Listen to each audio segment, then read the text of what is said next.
Oh boy, I really needed this, really. Sometimes there's a book that comes along that just scoops me up in its arms and assures me that not everything in the world is complete shit. This is definitely one of those instances.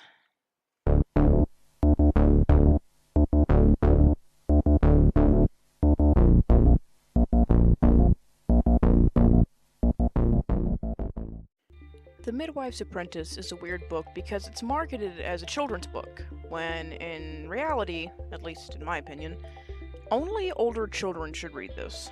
There's talk of limb evisceration and sex, so the fact that it has a cute cover with a young girl and a cat, and that it won the 1996 Notable Children's Book Award might confuse some parents who pick this thing off their shelf and then end up scarring their kids with it. Let me put it this way. If you've had the talk with your kids, they're mature enough to read this book. If you haven't, well, have fun explaining why the smith's daughter was in the barn with the boy, and why the boy threw his pants on and flung himself out a window when they were caught. Written by Cushman, this Newbery Award-winning novel is about Alice, an orphaned girl who is taken in by a midwife as her apprentice. The book isn't your standard novel where the plot starts and then there's a climax and a resolution.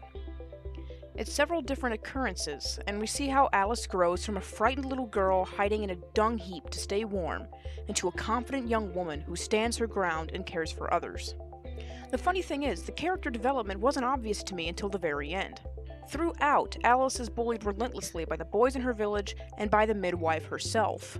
As the story progresses, we see her stand up to the bullies. She even takes care of a young boy named Edward and goes out of her way to help find him a home. After failing at a delivery, Alice runs away from the midwife, who, frankly, wasn't nice to her to begin with. She starts working at an inn, where she eventually helps deliver a baby after a couple patrons come in and the woman goes into labor. Now, shortly before she delivers this baby, the midwife, Jane, comes in with some friends, and Alice overhears her say that the reason she let Alice go wasn't because Alice failed, but because she gave up. She needed an apprentice who was strong to the world and wouldn't run away at the first signs of trouble. Alice eventually goes back to Jane, who tries to turn her away, but with her newfound backbone, Alice basically bangs on the door and says, "Hey, bitch, I'm not going anywhere, let me in." And Jane's like, "Oh, it's about damn time you grew a spine, come on in." Alice is probably one of the best leads I've read in a book so far this year.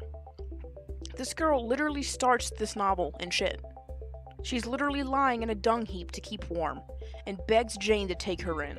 And by the end, she's a confident woman who not only finds where she belongs, but is willing to stand up for those she cares about and for herself.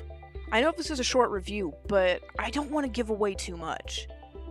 I understand that sometimes I do spoil things in my books, but then there's other times that I don't because I really want the reader to experience it. This book deserves all the awards it was given, and right now it's a toss-up between this and Luring a Lady for the best book I've read this year.